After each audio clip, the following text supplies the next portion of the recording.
कहते हैं कि मनुष्य अपने कर्मों का स्वामी स्वयं होता है। वह अपने ही कर्मों की विरासत पाता है और कर्मों से ही उत्पन्न अपने कर्मों के बंधन में बंधता चला जाता है। सच यह भी है कि इस दुनिया में दो तरह के इंसान हैं। एक जो यह मानते हैं कि भाग्य वाग्य कुछ नहीं होता और वे कर्म की प्रधानता में ही विश्वास करते हैं। दूसरे वे लोग हैं जो भाग्यवादी हैं, यानी उनका किस्मत कनेक्शन में पूरा भरोसा होता है। उनका दृढ़ विश्वास होता है कि जो भाग्य या किस्मत में लिखा है वो होके ही रहेगा। अर्थात इंसान जिंदगी भर कर्म और भाग्य की दो धुरियों में घूमता रहता है और अंततः दुनिया से अलविदा हो चला जाता है। आज का युवा भी यही सोचता है कि बिना कुछ किए ही उसे वह सब कुछ मिल जाए जो वह चाहता है, लेकिन ऐसा बहुत कम लोगों के साथ ही होता है। इस विषय पर अक्सर बहस होती रही है कि आखिर कौन बड़ा है, कर्म या भाग्य। अनंत काल से ही यह बहस का विषय रहा है कि कर्म ज्यादा महत्वपूर्ण है या भाग्य। दोस्तों, इस कहानी को सुनने के बाद आप यह बात तो अच्छी तरह समझ जाएंगे कि दोनों में श्रेष्ठ क्या है। जानने के लिए कहानी को अंत तक ध्यान से सुनिएगा। एक जंगल के दोनों ओर अलग अलग राजाओं का राज्य था और बीच में जंगल। उसी जंगल में एक महात्मा रहते थे जिन्हें दोनों राजा अपना गुरु मानते थे। उसी जंगल के बीचों बीच एक बड़ी नदी बहती थी। अक्सर उसी नदी को लेकर दोनों राज्यों के बीच झगड़े फसाद होते रहते थे। एक बार तो बात इतनी बिगड़ गई कि बात युद्ध तक आ पहुंची।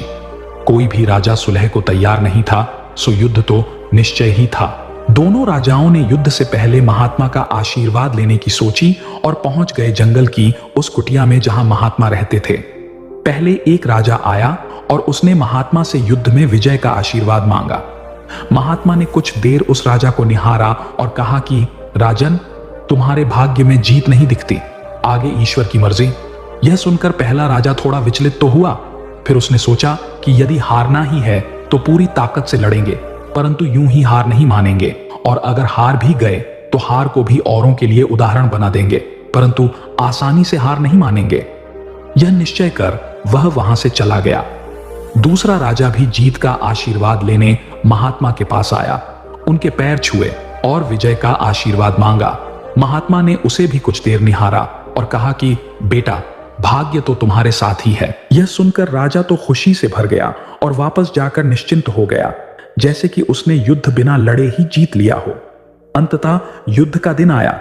दोनों सेना एक दूसरे के आमने सामने थीं और युद्ध का बिगुल बज गया। युद्ध प्रारंभ हो चुका था। एक तरफ की सेना यह सोचकर लड़ रही थी कि चाहे किस्मत में हार क्यों न हो, परंतु हम हार नहीं मानेंगे। हम अपना सर्वश्रेष्ठ कोशिश करेंगे, अपना सर्वस्व झोंक देंगे। और वहीं दूसरी तरफ की सेना एक निश्चिंत मानसिकता के साथ लड़ रही थी कि जितना तो हमें ही है तो घबराना कैसा। लड़ते लड़ते दूसरी सेना के राजा के घोड़े के पैर का नाल भी निकल गया और घोड़ा लड़खड़ाने लगा, पर राजा ने ध्यान ही नहीं दिया, क्योंकि उसके दिमाग में एक ही बात चल रही थी कि जब जीत मेरे भाग्य में है ही, फिर किस बात की चिंता। कुछ ही क्षण बाद दूसरे राजा का घोड़ा लड़खड़ा कर गिर गया, जिससे राजा भी जमीन पे गिर पड़ा और घायल हो गया और वह दुश्मनों के बीच घिर गया। पहले राजा के सैनिकों ने उसे बंधक बना लिया एवं उसे अपने राजा को सौंप दिया। युद्ध का निर्णय हो चुका था। युद्ध का परिणाम बिल्कुल महात्मा की भविष्यवाणी के विपरीत था। निर्णय के बाद महात्मा भी वहां पहुंच गए।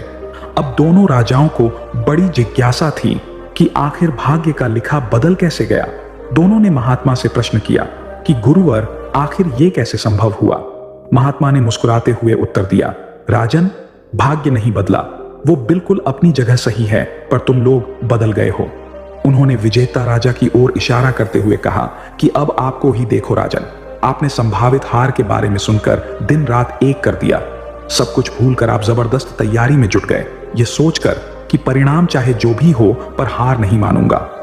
खुद हर बात का ख्याल रखा, खुद ही हर रणनीति बनाई, जबकि पहले आपकी योजना सेनापति के भरोसे युद्ध लड़ने की थी। अब महात्मा ने पराजित राजा की ओर इशारा करते हुए कहा कि राजन, आपने तो युद्ध से पहले ही जीत का जश्न मनाना शुरू कर दिया था। आपने तो अपने घोड़े की नाल तक का ख्याल नहीं रखा। फिर आप इतनी बड़ी सेना को कैसे संभालते और कैसे उनको कुशल नेतृत्व देते। और हुआ वही जो होना लिखा था। भाग्य नहीं बदला, पर जिनके भाग्य में जो लिखा था उन्होंने ही अपना व्यक्तित्व बदल लिया। फिर बेचारा भाग्य क्या करता। दोस्तों, हमें इस कहानी से यह सीख मिलती है कि भाग्य उस लोहे की तरह वहीं खींचा चला जाता है जहां कर्म का चुंबक हो। हम भाग्य के अधीन नहीं हैं, हम तो स्वयं भाग्य के निर्माता हैं। यह सत्य है कि भाग्य भी उन लोगों का साथ देता है जो कर्म करते हैं। किसी खुरदरे पत्थर को चिकना बनाने के लिए हमें उसे रोज घिसना पड़ता है, उसी प्रकार हमें अपने भाग्य को चमकाने के लिए कर्म तो करना ही पड़ता है। दोस्तों, आशा करता हूं कि इस कहानी को सुनने के बाद आप अवश्य समझ गए होंगे कि कर्म बड़ा या भाग्य। फिर आऊंगा एक नई मोटिवेशनल कहानी के साथ। तब तक के लिए नमो बुद्धाय।